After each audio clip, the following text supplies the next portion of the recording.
Hey everyone, Russ here from myfunonlinebusiness.com. This is the 27th lesson in the 33-day series helping you to get started with your own fun online business using affiliate marketing.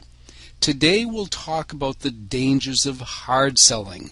Using hype as well as being pushy and forceful will have your visitors leaving almost as soon as they arrive. On the other hand, failing to lead your visitor into taking the action you want them to take can be just as fatal.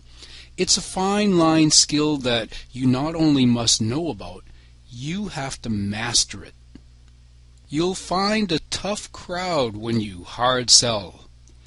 Where are they when you want them? You've been there before. You've got a bit of time to kill, so you wander off to the mall to do some browsing. Seconds after you walk into the store, he appears, clipboard and pencil at the ready, anxious to help. Smiling, you politely decline. You tell him you're just looking. Your attention is drawn to an interesting item and you walk towards the display, unaware that you're being followed. As you reach out to touch, you are startled by the voice behind you explaining the material and, my, how great that color would look on you. It's him, and it's apparent that he will be your shadow throughout your visit to this store. He works on commission and he's hungry. In fact, if he doesn't make any sales today, he's going home for good. You can feel the desperation. It makes you uncomfortable, annoyed, so you leave.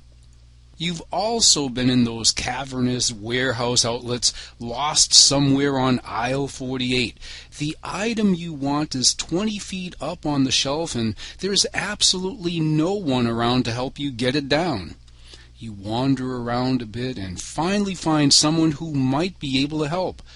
Unfortunately, there are a few people ahead of you. Since you really need that item today, you decide to wait your turn. After 30 minutes, the helper tells you regretfully it's not his department. Then, poof, he's gone. And in a few more minutes, so are you. Is your website like that? Sometimes you just want to research some information on a product.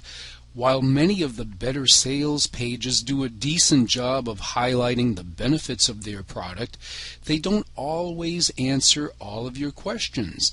Instead, they continue to pound you with compelling reasons to buy using tactics such as scarcity, only 5 left, and fear of loss.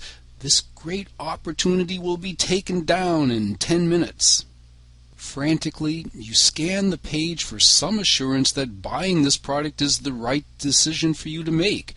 But the more you look, the more you see hype and other buy now, high-pressure tactics. And just like the desperate sales clerk in our real-world example, most customers will feel uncomfortable and leave. The other extreme is to have an info-only site that whets your appetite, even makes you crave and beg for the product, then gives you no outlet where you can make a purchase. There are actually people who provide great info sites where they also hope to sell, but because they don't want to appear too pushy, they provide no outlet or one that's vague and difficult to navigate. The best of both worlds. I think by now you can surmise that you'll stand the best chance of success making money online if you provide both great information and a quick, clear way for people to acquire your product.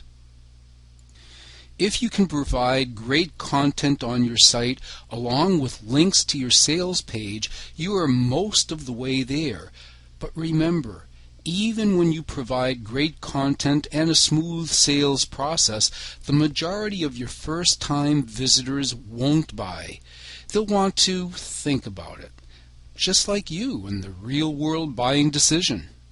This is where a good autoresponder follow-up series wins the day. With this series, you will have multiple contacts with your audience. This means repeated chances to educate, build a relationship, gain trust, and eventually sell. Hard selling is hard. You won't make any money if you hard sell. You also won't make any money if you don't sell.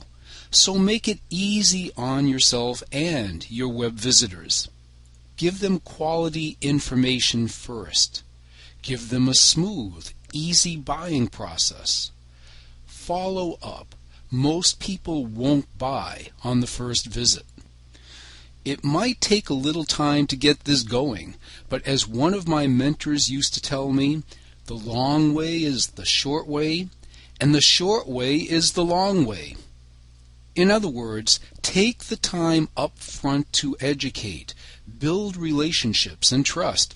In the long run, you'll have loyal customers recommending you and your products to their friends. You simply can't buy advertising that beats word of mouth. In the next lesson, we'll talk about finding the best hosting company for you. Most people shop by price alone. As you'll see, by making price your one and only criteria, you actually could be losing money. It's a lesson you won't want to miss. Until then, this is Russ from myfunonlinebusiness.com teaching you how to have fun making money online.